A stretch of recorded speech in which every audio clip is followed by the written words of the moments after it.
All right, all right. Here we are. Get ready to get them started, baby. Yes, indeed. Playing fun all day.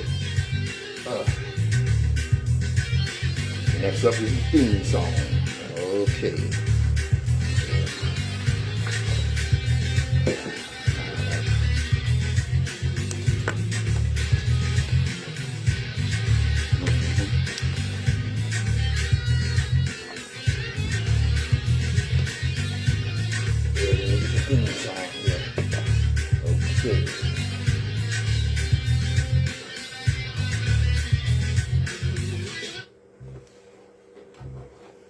There it is.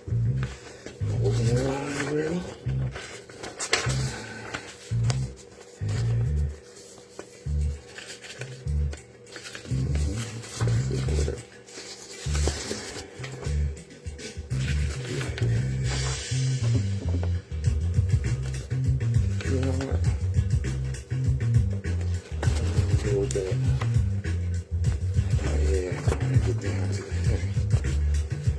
Those of us that endorse Hey, Born, what's up, brother? Don't do so for the pleasure of mental masturbation or easily get made. We do so because it changes the impression on people's minds and deep and difficult to remove.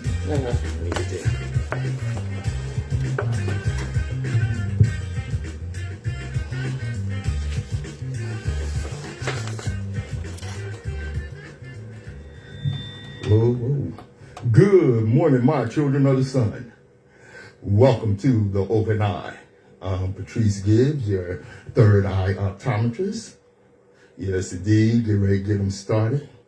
Right here on WHGE 95.3 FM, the education advocacy station. All right, all right. Let's see, are my levels good? Yeah. All right, turn that down. Okay. All right, here we go. People that don't listen to the Open Eye, they have a little problem. Yeah, it's called aletophobia. Aletophobia. You know what that is? It's a fear or dislike of the truth. The inability to accept unflattering facts about your nation, religion, culture, or ethnic group. That's aletophobia. Aletophobia. Open eye listeners don't have that, do they? No, indeed. All right. Let me tell you who has aletophobia. Yeah, and I got this from Tracy Johnson. I'm pretty sure I did. The people who threw rocks at Ruby Bridges for trying to go to school are now upset their grandchildren might learn about them throwing rocks at Ruby Bridges for trying to go to school. They have aletophobia. People that can't deal with reality. Yeah. You know, I've been listening to these budget fights with this Democratic traitor, what's his name? Manchin? Yeah. Yeah, and a lot of these Democrats and what have you, they lie about what we can afford. Now, here's the things we can afford. America can afford. Stop saying we with your French ass up. All right. America can afford Iraq and Afghan wars. That's $6 trillion. They can afford Wall Street bailouts. Thank you, President Obama. $12.8 trillion to the Wall Street gangsters. Big oil subsidies. Damn. Gas went up to $3.35 a gallon? But the oil companies get $37.5 billion a year.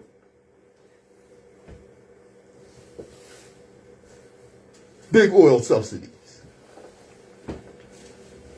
And then the F-35 program. The F-35 plane that the Pentagon said was not needed. But see, here's the thing with that. where that F-35 is built in California, 1.5 trillion dollars. It supports that whole community. Now, here's the things we can't afford, the things America can't afford: healthcare, infrastructure, public transport, education. Education. Let's talk about that. The thing about education was that Biden promised to, forgive the student loans. I mean, he did promise that. That ain't happening because he was in on the hustle. Student loans are a hustle. You never get out of debt. You can't even declare bankruptcy. And we got the crappiest public transportation in the world. So-called third world countries have public transportation that makes ours look archaic. Our city's infrastructure, oh my God, it's unbelievable. It's like, a fourth world country. Of course, America is a third world country. Oh, you don't think so? Whenever you have a situation where the balance of wealth is so skewed that 1% have more than half of the bottom half of the population. And it's worse than that even. America can't afford renewable energy or a clean environment. It can't afford renewable energy because the crooked politicians in Washington are all in Big Oil's pocket. And you got these morons running around voting for these fools.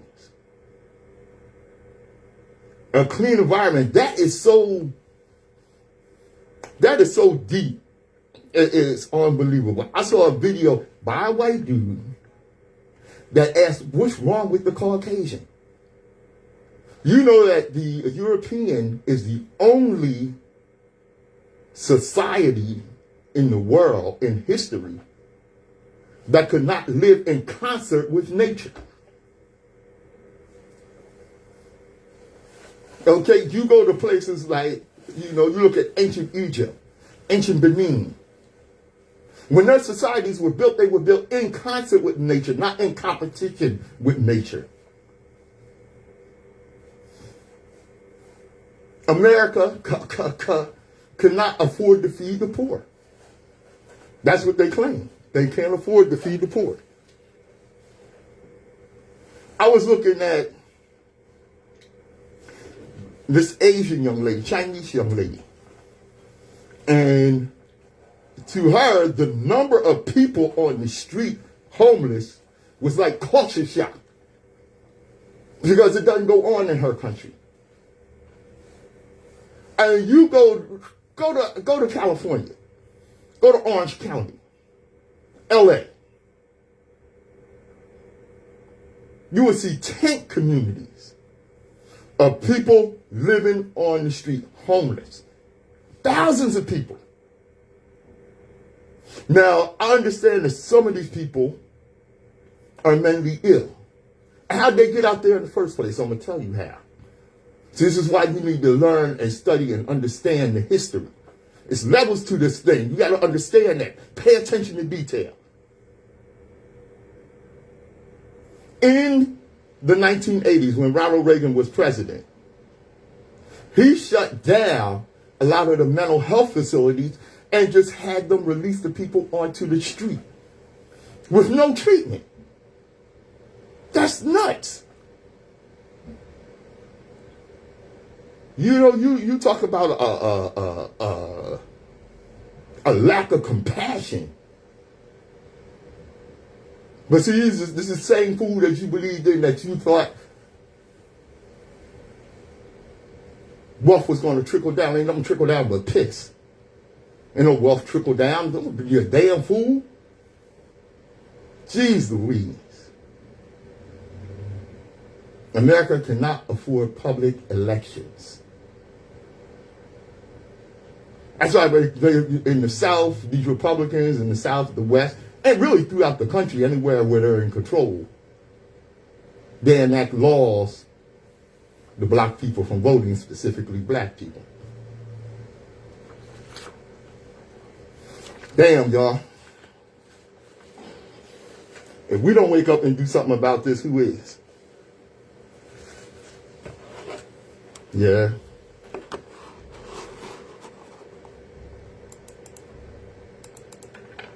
This is the Open Eye on WHGE 95.3 FM. Hosts, guests, and contributors will not reflect the policy or position of WHGE 95.3 FM nor our sponsor, the Delaware Center for Homeless Vets. Any content provided by Open Eye's hosts, guests, or contributors are theirs and are not intended to malign any religion, ethnicity, company, or individual.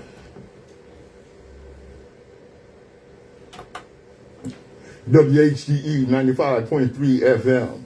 This is Patrice Gibbs, your third eye optometrist and host of the Open Eye. Yo, it's something that every election season, Democrats show up to verbally appease their greatest base, which is black people. As soon as they get what they want, they're like, the hell with you. No, you know, we're not gonna do this, we're not gonna do that. Biden promised $45 billion for HBCUs. After he got in office, it got down to $2 billion.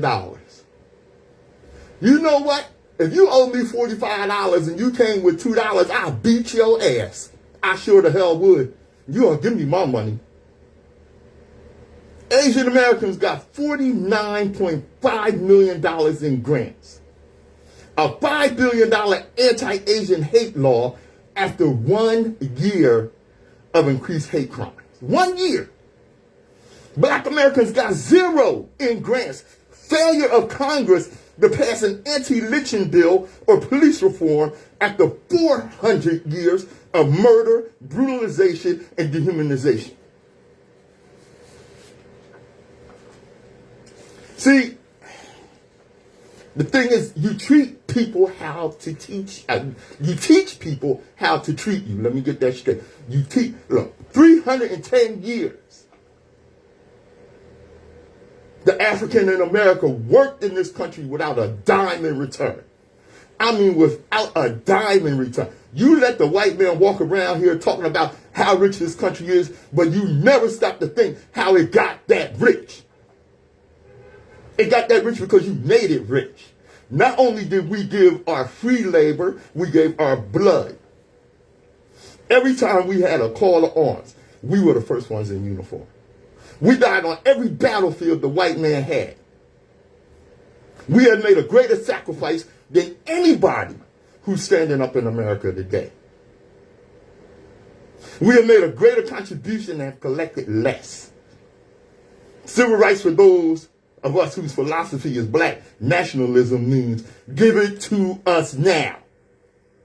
Don't wait for next year. Give it to us yesterday, and that's not fast enough. That's a quote from Malcolm X. That's still relevant today. I was 4 years old when he made that statement. I'm 60. It's 56 goddamn years ago. And it's still relevant. See, as bad as you fought Jim Crow and slavery was, it was a lot worse. Oh, let me break that down for you. Okay? How many of you see black women breastfeeding? That's not something you see too often. You see a lot of white women doing it. Asian women. Definitely indigenous women here in this land. Let me tell you something about black women and breastfeeding. During enslavement, black women of childbearing age were extremely valuable. Of course, they could help increase populations of enslaved people, But enslavers and their family had another idea. Shortly after giving birth, enslaved mothers would frequently be forced to breastfeed white women's babies instead of their own. Oh, yeah, that's right. Because the breast milk of a black woman, as believed by white people believe this, was much more nutritional than the breast milk of a white woman. Enslaved mothers could sometimes only see their own babies every few weeks. Of course, this had horrible consequences. It's called malnutrition. Because their own babies weren't being fed. Black children died at an astoundingly high rate. And of course, white women didn't care. They didn't give a damn. They went the extra mile to ensure they had black women's breast milk. See, it's levels to this thing. Pay attention to detail. For some reason, they consider breastfeeding, white women consider breastfeeding dirty or undignified. And what they did was nothing short of evil. Oh, you know this. White people love to spread lies. They painted black women as bad mothers who abandoned their own children to happily nurse white children. When the truth is, they were milking black women like cows and denying them the opportunity to provide nutrition to their own children. You know, black women still carry this trauma. Today, our women have a much lower rate of breastfeeding. We all must know the horrific history of black women and breastfeeding to understand our cultural attitude towards the practice. And hopefully, finally free ourselves of the shackles that made anti-black legacy and make our own choices about how we take care of our families.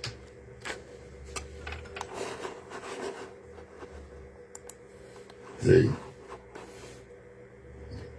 you know, it's just nuts. Now, like I said, as bad as you think slavery was, as bad as you think Jim Crow was, it was a lot worse.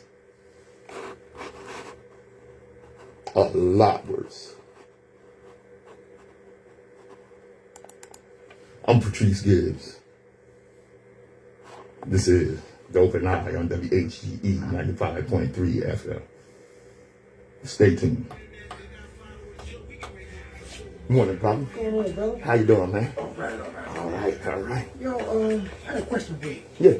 If I put a segment together, can you air it? Can I edit it? Air it. Review it, and then Air? if it's worth being aired, Yeah. Yeah, we can do that. it's dealing with the law, Okay. legal system, Okay. All right. and I can tell you because it's you and I. It's personal. It's dealing with me, Okay. and I think you'll find it interesting. Cool. Cool.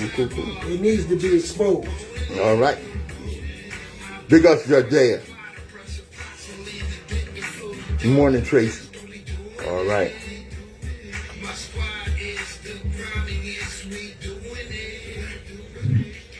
Doing it on WHGE 95.3. That's Implosion. Yeah, Nsoromma and his partner in music, Smooth. Right here on WHGE 95.3. Nsoromma, my partner in consciousness, will be here shortly. All right. You know, it's something how the propaganda can affect the strongest of us. Me. Right here. It affects me. Because for a long time, I was shaky about going to the supermarket and buying a goddamn watermelon. Because of the stigma attached to the stereotype of black people and watermelon. Isn't that crazy? Oh, you've seen the old pictures from the Jim Crow era of a big lit black boy with canyons in his teeth, eating a watermelon and spitting the seeds out between the holes in his teeth. Yeah. Now, why do we have that stereotype about watermelon? You know, before its subversion in the Jim Crow era, watermelon actually symbolized black self-sufficiency. See, you see, every week there's another watermelon controversy. You know, the Boston Herald got in trouble for publishing a cartoon of the White House fence jumper having made his way into Barack Obama's bathroom. It was a few years ago, obviously. Recommended watermelon flavored toothpaste to the president. A high school football coach in Charleston, South Carolina, was briefly fired for a bizarre post-game celebration ritual in which his team smashed a watermelon while making ape-like noises. While hosting the National Book Awards, the author Daniel Handler, a.k.a. Lemony Snicket, joked about how his friend Jacqueline Woodson, who had won the Young People's Literature Award for her memoir, Brown Girl Dreaming, was allergic to watermelon.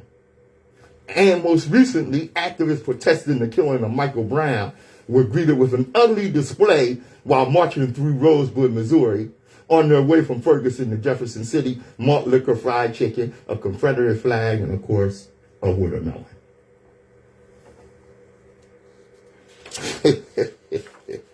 Jeez Louise. That's something else. While mainstream media figures deride these instances of racism or at least racial insensitivity, another conversation has to take place. What many ask, does a watermelon have to do with race? What's so offensive about liking watermelon? Don't white people like watermelon too? Of course they do. Because these conversations tend to focus on the individual intent of the cartoonist culture, MC. It's all too easy to extrapolate them from blame because the racial meaning of watermelon is so ambiguous. But the stereotype that African Americans are excessively fond of watermelon emerged from a specific historical reason, for a specific historical reason, and served a specific political purpose. The trope came into full force when slaves won their emancipation during the Civil War. Free black people grew, ate, and sold watermelons, and in doing so, made the fruit a symbol of their freedom. Southern whites threatened by blacks' newfound freedom responded by making the fruit a symbol of black people's perceived uncleanliness, laziness, childishness, and unwanted public presence. This racist trope then exploded in popular American culture, becoming so pervasive that its historical origin became obscure. Few Americans in 1900 would have guessed the stereotype was less than half a century old. You'd have think this was going on forever.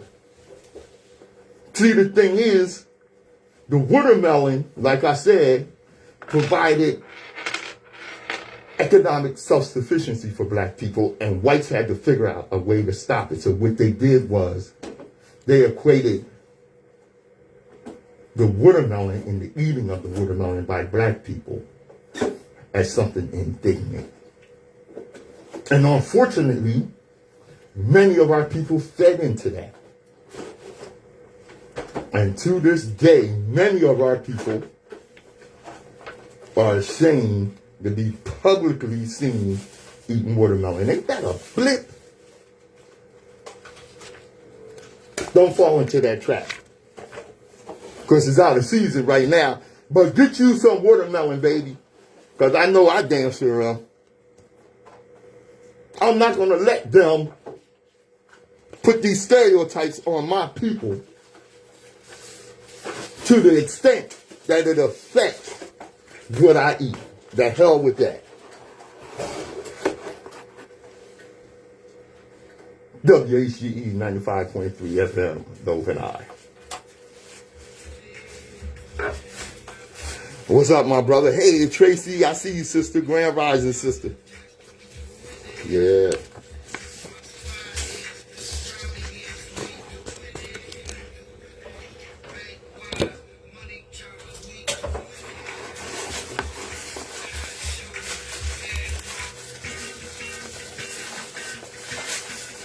And Nsoromma in the house getting set up over here. I'm going to go back on the air. All right, all right. Okay, let's see. I don't got it in there like that. That's that right.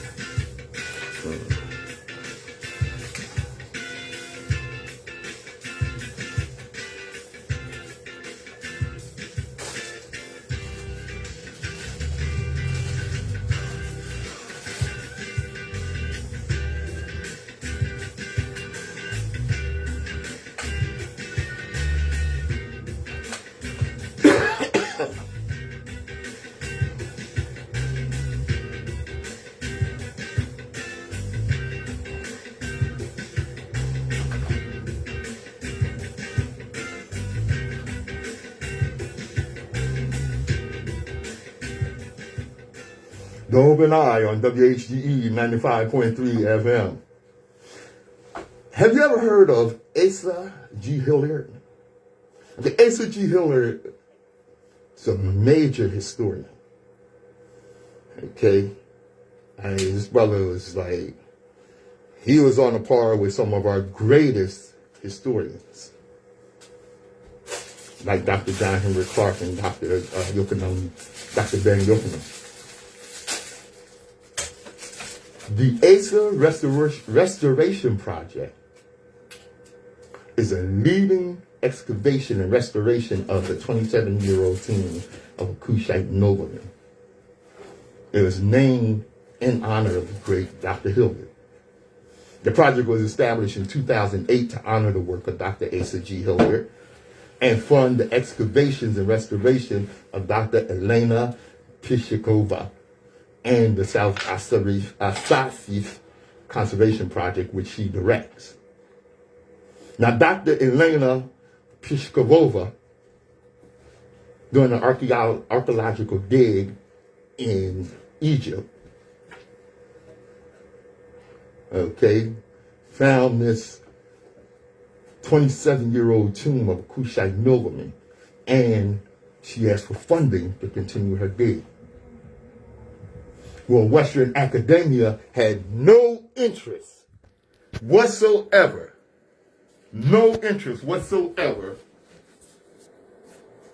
of funding a 25th Egyptian dynasty dig, because this dig was obviously black people. So she asked around. She even, it's a white woman now. She even dipped into her children's college tuition fund to make this happen. Now, she's an authority on the 25th dynasty. So she was not surprised when she could not get funding. Okay? And Dr. Browder. So then we bring in Dr. Anthony Browder. Dr. Anthony Browder, another great historian. He raised the funds to support her project.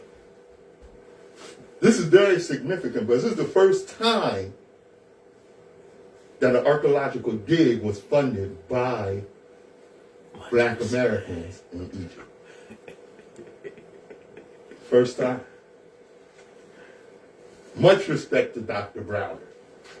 Right. That's right. WHGE 95.3 FM. Welcome, Nsoromma, on the air. What's up, brother? All right. Wagwan, brother. How you doing this morning? Blessed, bro. Blessed. I heard that. When I see it, I'm on go. You know what I'm saying? I know that's the truth, Just give bro. me some sunlight, and I'm on. It's on. I heard that. And, what's up, world? Yes, sir. Yes, sir. Rise. You see our and shine. visitor? Huh? You see our visitor? Oh, yeah, yeah. Okay. Okay. Brother Poppy, Brother Poppy. All right, all right. You heard of this QAnon? Cool 9. There are these, it's this thing called QAnon. Q is supposed to be a government insider, a secret government insider that's providing information to the QAnon followers. Okay? And these QAnon believers, they are a bunch of nuts, let me tell you. Okay. Oh, yeah. Let me tell you how nutty these people are. Okay? On November 2nd,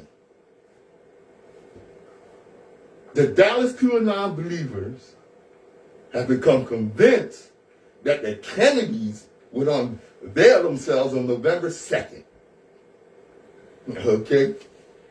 What they believe is that John Kennedy, former president, and his son, John Kennedy died in 1963, for those who don't know. Okay, was assassinated in Dallas. This is where these nuts were. His son died, I think, around 1996 in a plane crash. John F. Kennedy Jr. Hundreds of these followers from across the country gathered in Dallas on Tuesday afternoon to witness what they believe would be the reappearance of John F. Kennedy and JFK Jr. The assassinated president and his deceased son never arrived. That's what I mean. Yo, you remember when everything was going to shut down in the world? Yeah. 2000. What, It was from 2012? 1999 to 2000. Everything going to shut down. Oh, you better get going on. You better get some bread. You better go. You better. Yo, You gotta take that everybody tinfoil hat off. The world always design a plan to make you spend money at certain times. You know what I'm saying? And yo, that's crazy, but you got all kind of people believe in beliefs, man. Oh, yeah. And there was a bunch of people out there. Oh, yeah. Yeah. But rather than face the disappointment that the Kennedy didn't show up, They said he late. yeah, they said, what they do? You must have been on Hey, CP yo, time. that remind me of something. What was that? Somebody too. Jesus, Where you at? he did that too. Oh, it's been 2,000 years, right? I mean, but that's what I'm saying. That okay, keep going. Wasn't you supposed to show up? Keep going. Okay. Keep going. Rather than face the disappointment, the QAnon faithful He quickly... never late though. No, well, it ain't us. When you come through, when it happened for you, that's who it be. Okay, Alright, check leave it this right out. there. All right, Okay. all right. They quickly pivoted to a new prediction claiming that the Kennedys and a host of other late celebrities would unveil themselves at a Rolling Stones concert in Dallas later that day. Okay. And Rolling Stones, right? Okay. Rolling the stone away. Yeah. I mean, go ahead. yo, man, the propaganda that's floating around, it's crazy, man. That's all. It's crazy. It's just crazy. It is. It's ludicrous. It is. Now here's the real crazy thing about this thing in Dallas. Okay? Q, the mysterious figure behind QAnon, denounced the leading figures as a scheme meant to embarrass QAnon believers. So what he's saying is, this was just meant to embarrass them, you know, and make them and take away their credibility. What credibility? You mentally ill, you know, and I don't. Boom! Did I do- I don't want to disparage the mentally ill. Oh. Okay, but you silly son of a boop. Yeah, there's some boop boop Yo, there. yo, Yeah. you crazy, man. I'm telling you, it's just, oh man. That's what happens when you get caught up in these conspiracy theories and what happens. I know, man. Yeah. And that's what America's government made on. Mm-hmm. Conspiracy theories. Big time. Big time. It's sad. Well, yesterday was the start of the Ahmaud Arbery murder trial. Okay, it should be called the McMichael trial because Gregory McMichael and his 35-year-old son Travis are the ones on trial, not Ahmaud Arbery. Okay. See, they always too. See, that's another thing we have to realize as a people that the way that they give our information is deceivable. Yes. You understand? Right now, it sounds like he's going to jail. Right. You know what I'm saying? And that, it shouldn't be like that. That. It should be very clear that these people have done a crime to him, and it don't reflect in none of the media, outlets. You know what I'm saying? And that's what America does, and that's what make America the racist place that it is. That type of thing. You know By what putting I'm the saying? victim on trial. Right. And it's something that these three, of course, there's William Bryan, who videotaped the murder of Ahmaud Arbery by Gregory McMichael and his son Travis. Okay, why did he videotape that? Because he knew they was getting ready to do a murder. They knew they was getting ready to do a crime. They knew they was getting ready to do this brother in, and they wanted it really for themselves. They didn't know that they didn't know that it was going to get to the point that it got. He got that for some history for himself. Look, remember when I beat this murder? Yep. No, bro, you know how it goes. Right on point, bro. I mean, this is the era that we are in. They want to record opening milk and stuff like that and spitting in the bottle and stuff like that. Who does that? Really? What type of society get that camera and then they tell on themselves? They do it and videotape themselves and post it to a media stream. That is all illegal. And you know why they do that kind of stuff? Because of that white arrogance, that white privilege that they, depend on to get away with the crap that they do. Not only that, it's that happened in the area. It's the attention, and Americans making softness is so up. When it's wartime, none of the American people is going to be ready for this next transition over. You think we only just have World War I and World War II? No, it's going to be wars, and we're going to see one. Just like we seen the first black president, supposedly. We're going to see these things, and we as Americans, some of us, because you got some right wing people that's ready for combat, that's going to get these guns, that's going to protect their family, that's ready to board their house up when that loud horn siren go off and it becomes on. And we're not prepared, man. Well, we better get prepared. Let me tell it's you about crazy. Mr. Arbery. Mr. Arbery was 25 at the time of his murder, was a former high school football standout who was living with his mother outside the small city of Brunswick in Georgia. Right. He had spent a little time in college, but seemed to be in a period of drift in his 20s. Okay, and I don't like that terminology. He was, how can I say, refocusing his plans. Which And some of this everybody I got does. from the New York Which Times. everybody does. Which everybody does. Right. Now, what he was doing was he was testing out various careers, and he also suffered from some mental illness that caused him to have auditory hallucinations sometimes, but he took medicine for that. So this was not someone that was not functional in society. Not only was he functional, but he was contributing to society. Okay? Now, like you said, they planned this murder. Now, I'll tell you something. I got into it with one of my neighbors who was white. It came up that the jury in a town where it's 40% black is 99% white. Okay, the jury has 11 white people and 1 black person. Now this is in Georgia, in the South, in a place where juries are notorious for letting off white murderers, white men who have murdered black people. They're notorious for that. Right. With overwhelming evidence. And this white dude said to me, would it be better if it was an all black jury? Well, wait a minute. the onus is not on it's an all-black jury. The onus is on the fact that it's an all-white jury with a history of injustice. Not only that, it's supposed to be a jury of your peers. That's right. Period. Period. And if any of them were his peers, were any of them his peers? That's the question. No. Okay, then. So this should be a mistrial right there, because if he didn't.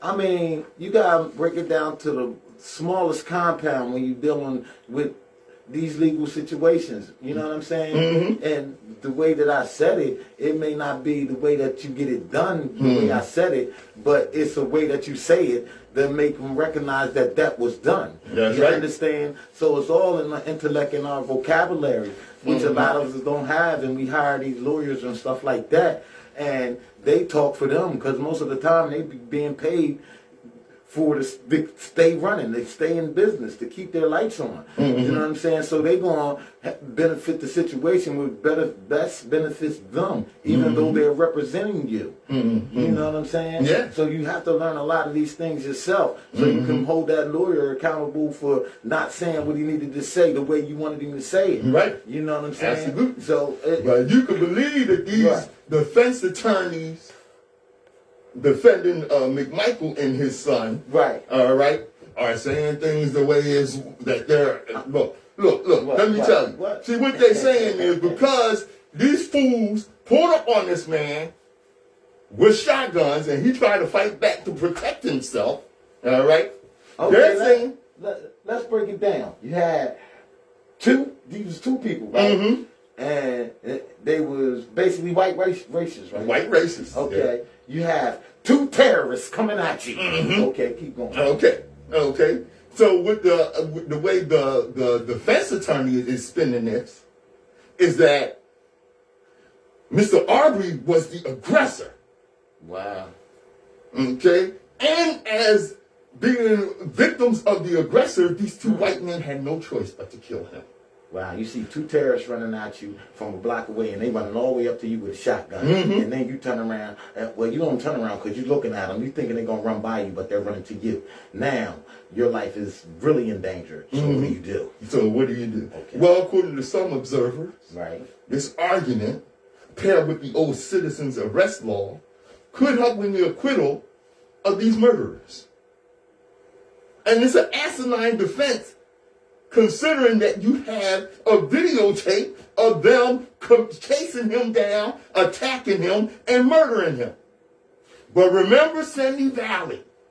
Remember Simi Valley, where an all-white jury acquitted the police who were on videotape abusing and beating Ronnie King, which led to the riots in Watch. in L.A. Yeah.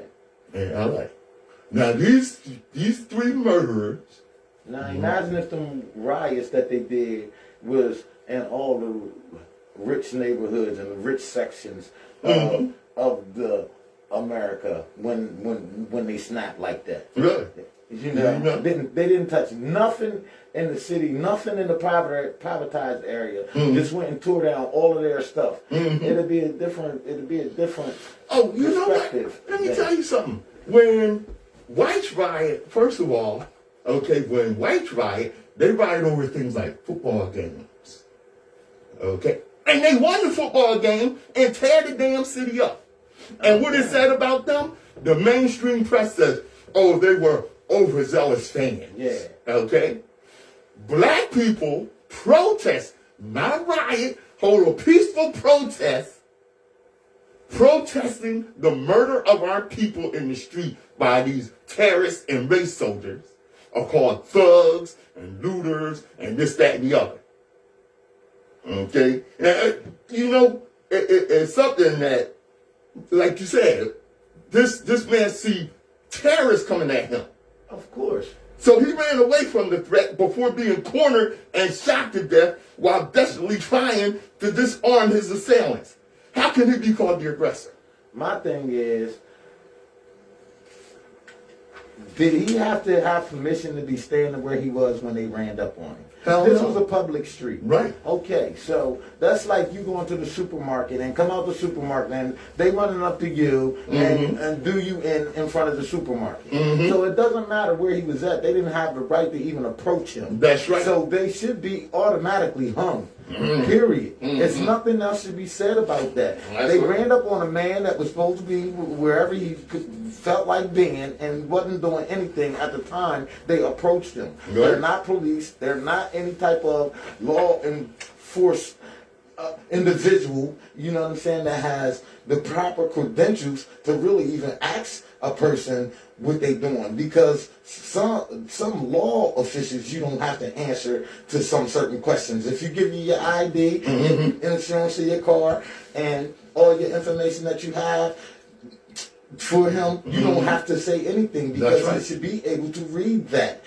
So for them to even pull up on him like they did and put him in a situation like that, that was terroristic threatening. That's exactly So what they it was. should be in jail Yeah. or hung because Yeah. they did a murder. That's what they they should did. be looking at death row. Period. Yeah. And they did a murder for what reason? Okay. See, and you know, it's something. I saw this.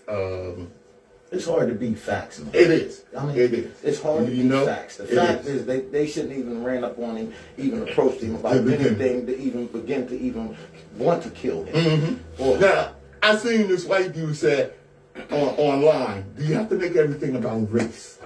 that's what the whole situation was about. They ran up on him for standing there because he was black. That's right. That was their reason. Now, Yeah. when they started chasing him, and when they ran up on him, he looking at this like, okay, first of all, you know, people run up on me all the time that's of different ethnic. You know what I'm saying? Right. So Now, with him, his situation, you understand? You don't know what these people going to do with when they're running up. that's to you. right.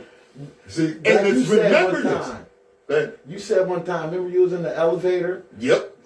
That story goes with this situation. Sure it does. Because I'm in the elevator. I ain't got nowhere to run. I'm not a purse snatcher anyway. Okay? You work there? And I work there. Okay. And I was a boss in the building. Okay? I get on the elevator and this white woman clutches off her pocketbook. All right, okay, lady, if I snatch your pocketbook, where am I going? Because the elevator's going up. Now, if she clutched up her pocketbook and you snatched it and try to get it and then end up killing her, and you got all black jurors to come in and say, oh no, she is being hostile, she should have just let the pocketbook go. That's what they doing in my man. That's right. Yeah. And the answer to this white dude, I said, you have to make everything about race. Remember, y'all made everything about race because that's all you got. That is the basis of your worth, is your white skin. Not what you have accomplished, not your character, not your integrity. The whole basis of your worth, the only thing you have with your sorry raggedy ass Yo. is your white skin. That's some. Yeah, that's you know what I'm so. saying? Yeah. You saying it like it's the world of white people. No, it's not. Yeah. It's not the world of white people. Yeah. That's what I understand, that you think that it's everybody, every particular person that's the opposite. But sometimes people come back around, or people have remorse. And you know what I'm saying? And sometimes people want that forgiveness. Yeah. So you have to understand that it can't be a change unless we want to change within ourselves. Other than that, But see, and I it's going to be understand what that you're World saying. War III and that World War IV and that World War Yeah. V. It's going to keep going. And I understand what you're saying. Like you said, not all. But I got to go with Muhammad Ali's argument on that. I know, but It's 1,000 white people. for how many thousands? 900 of them are decent. But can I expect that 900 to do something about the 100 that are poisonous and want to bite me? See, it's up to white people to do something about racist white people. It's not us. Look, I had white people ask, what was that? Ask who was Jim Crow and who was this black man Jim Crow that made it. See, I'm not teaching y'all the history that y'all should already know. Because Jim Crow was a white man who was an entertainer who put on blackface and made fun of black people, and this is how the Jim Crow laws became named from that legacy. I'm not teaching you that. You need to find that out for your damn self. That's why you get crap like black students suspended over white classmates' racist video. Did you see the classmate, the child student that wore the KKK hood to school and didn't get in trouble all day until, you know, he was doing it since 7:30. Yeah. And they didn't get in trouble. The dad's getting ready to go home for school. But they let it go all day. Let it go all day. You know what I'm saying? But that's the stuff we have to address. They the people that has to be attacked first because our kids is the future. That's right. You gotta think of how many racist things that's going on in the educational system. That's why I'm bringing this up. You know what I'm saying? Because, like I said, okay. Now, according to News 4 Jacks, okay, Jacksonville, Florida, parents in Nassau County are slamming administrators for failing to handle the incident in a fair manner.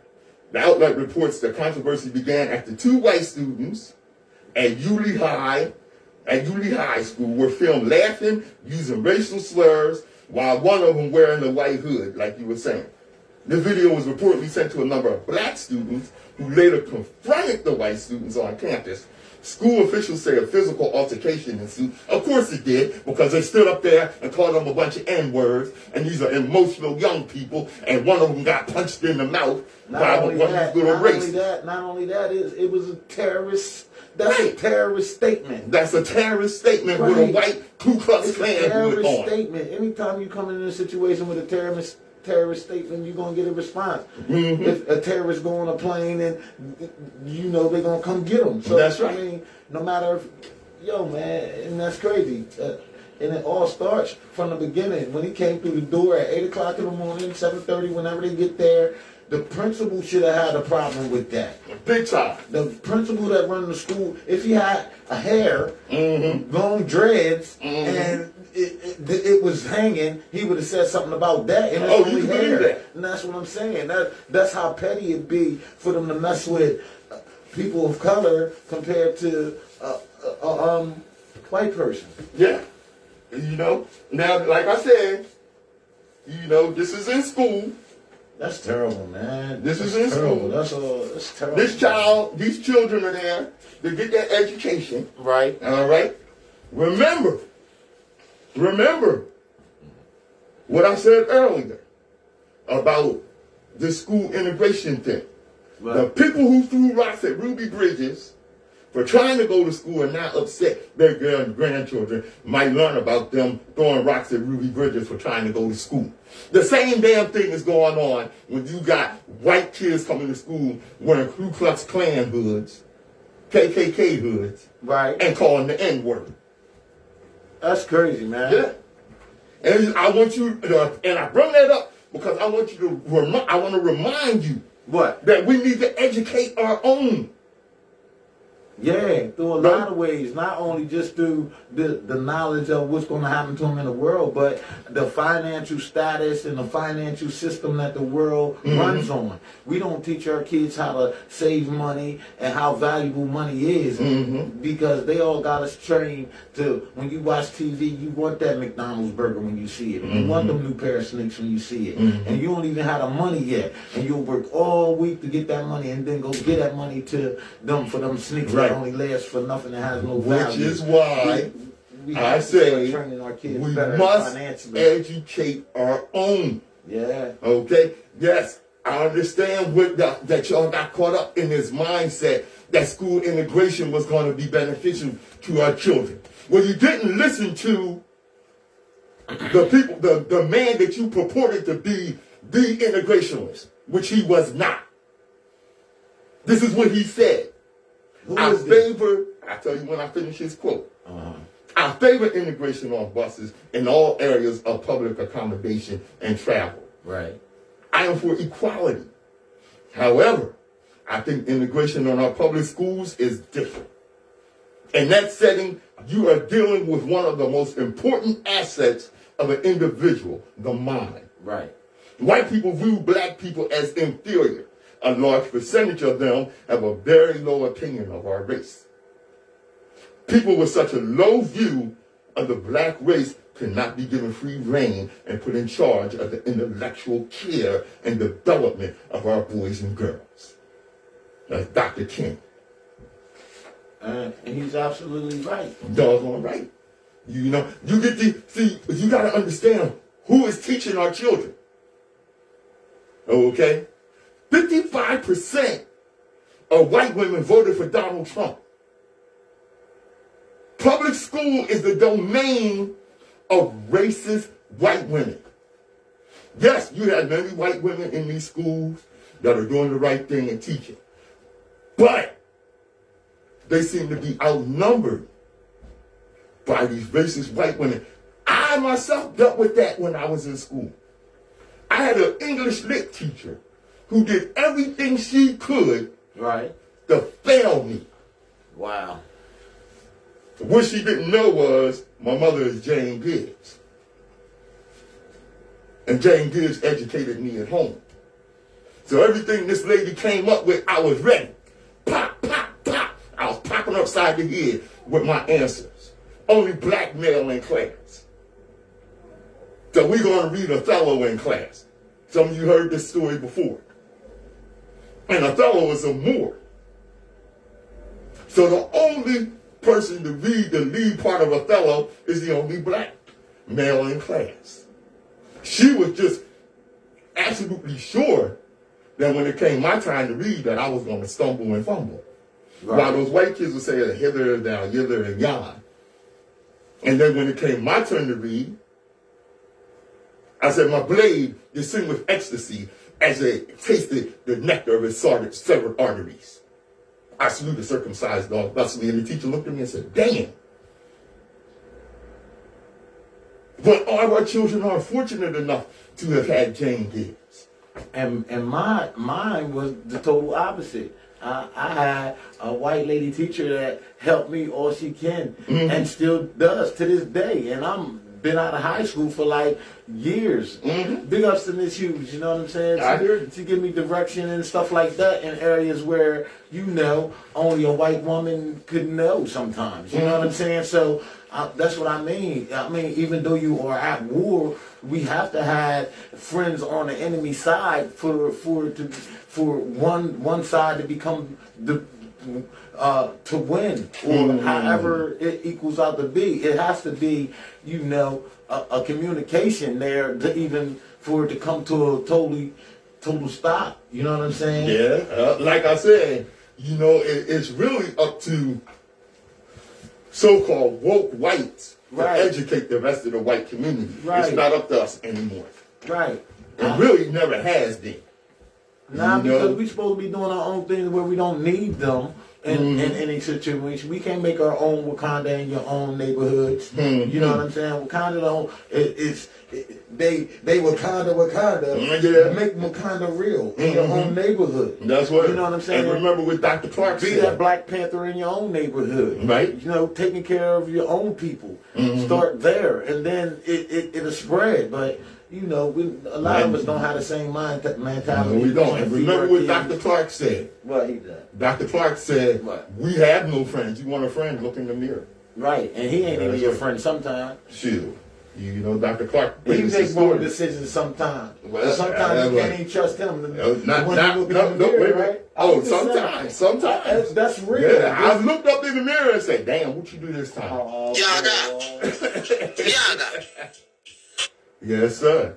You know, I'm gonna close out with this because some people are confused about this historical situation here, and about this man. I come from a family of Garveyites. Let me tell you, it was during the 70s, and my grandmother and my Aunt Jenny, dealing with my sister and my cousin Val's boyfriends during this time of militancy, would say to these young men when they come in, Garvey or Dubois. When they said Dubois, they meant W.E.B. Du Bois, who they do not have a real favorable opinion of. Was Du Bois a sellout, a coon, a sandbug? No. Du Bois was, however, an elitist and aristocrat who embraced the ideal of the talented tenth, which was espoused by northern white liberals who declared that a tenth of black men would lead the masses to acceptance by the dominant society. Okay? And he's confused on that. But his major problem, W.E.B. Du Bois' major problem, was that he thought he would inherit the mantle of Booker T. Washington and become recognized as the undisputed leader of black America. However, Du Bois could not connect or communicate with the masses of black people on the level of Marcus Garvey. Du Bois became very jealous and bitter and was actually instrumental in taking Garvey down. That's his biggest shame. In later years, he was virtually stripped of his power and prestige in the NWACG. Du Bois left the country bitter and defeated and barely grasping to the position of elder statesman of black intellectualism when he was in Ghana. In his twilight years, he declared that Garvey was right and the path Garvey set was the path to true liberation. Now, I'm not big on conspiracy theories, and I think we give white supremacy too much power and credit. White supremacy is indeed evil and treacherous, but it is not insurmountable, people. We can defeat this. We can defeat this. This is the Open Eye. I'm Patrice Gibbs. I'm Nsoromma. Right here on WHGE 95.3 FM. And like I always tell you, destiny determines who enters your life, but you decide who stays. Therefore, value those who value you, and don't treat those as a priority who treat you as an option. Thanks for joining us. Yeah. Let's all stick together. Yo, what's good? Yeah. Hey, yo, Bill, what's happening? You right? Hey, yo. Good. Yo, what's good, homie? Thanks for tuning in, you know what I'm saying? We appreciate all y'all, you know what I mean? Yeah. All right. Boy, Tracy. Hey. Thanks for tuning in. Yes, indeed. Thank you all. I want to thank y'all that contribute to us, all right? And help us, educate our people. And some of y'all put up some real serious information that I definitely use on the show. All right? Keep that coming. I really appreciate y'all. Thank y'all. You know what I'm saying? All right. See you later on. Nsoromma streaming everywhere. Go get that.